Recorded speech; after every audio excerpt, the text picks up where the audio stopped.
चंदरपुर नाम के गांव में राधा नाम की औरत रहा करती थी। उसका परिवार बहुत समृद्ध था। राधा स्वभाव से बहुत रहमदिल थी और गांव में किसी की भी मदद कर देती थी। उस गांव के जंगल में गज्जू नाम का एक डाकू रहता था। वो बहुत ही खतरनाक था। सारे गांव वाले उससे डरते थे। वो जो भी मांगता गांव वाले उसे दे दिया करते थे। राधा का पति सुधीर एक दिन जंगल से जा रहा था। तभी गज्जू डाकू ने उसका रास्ता रोक लिया। क्यों रे, कहाँ जा रहा है? घर जा रहा हूँ। तुमसे मतलब? अरे हमसे कैसे मतलब नहीं?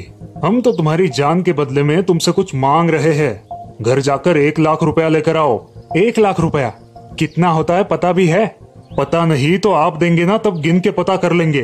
क्यों साथियों? अब सुधीर बहुत चिंता में डूब जाता है और अपने घर बहुत देर बाद पहुंचता है। क्या हुआ जी? अब कभी भी इतनी देर से घर नहीं आते हो, आज क्या बात है? बड़ी टेंशन में दिखाई दे रहे हो। घर से बचे हुए पैसे लेकर जंगल में गुज्जू डाकू के पास जाता है।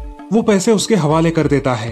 जब सुधीर जंगल में जा रहा होता है, राधा उसके पीछे पीछे छुपके से जाती है। अब वो दूर खड़ी ये सब देखती है और गुस्से से लाल हो जाती है। तभी गज्जू का साथी सुधीर के पीछे से आता है और उसे पकड़ लेता है। सुधीर बहुत झटपटाता है मगर अपने आप को छुड़ा नहीं पाता।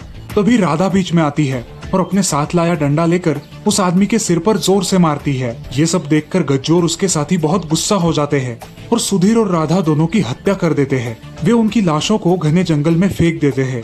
बूढ़ी माँ गाँव में घूम घूम कर अपने बेटे और बहू को ढूंढती है, लेकिन उनका कुछ पता नहीं चलता।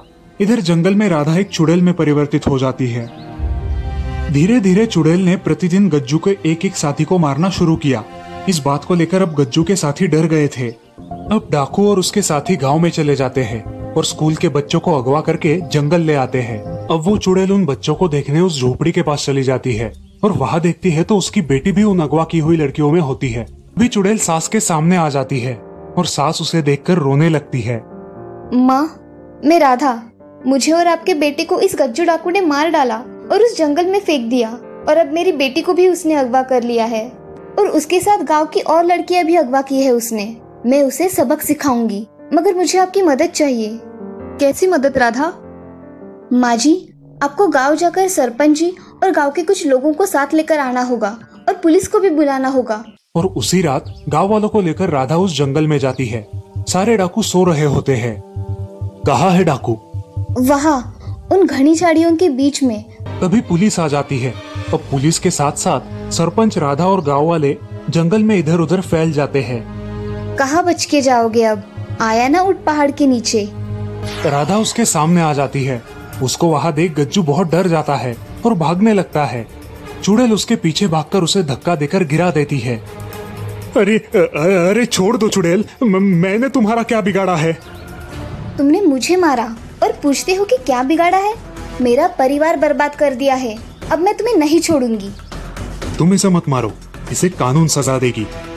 अरे कानून सजा देगा तब तक ये फिर से भाग के डकैती करेगा, लोगों के खून करेगा। इससे अच्छा है कि मैं ही इसे मार डालूं। ऐसा कह के चुड़ैल उसे पेड़ से लटकाकर मार डालती है और उसके बाकी साथियों को पुलिस के हवाले कर देती है।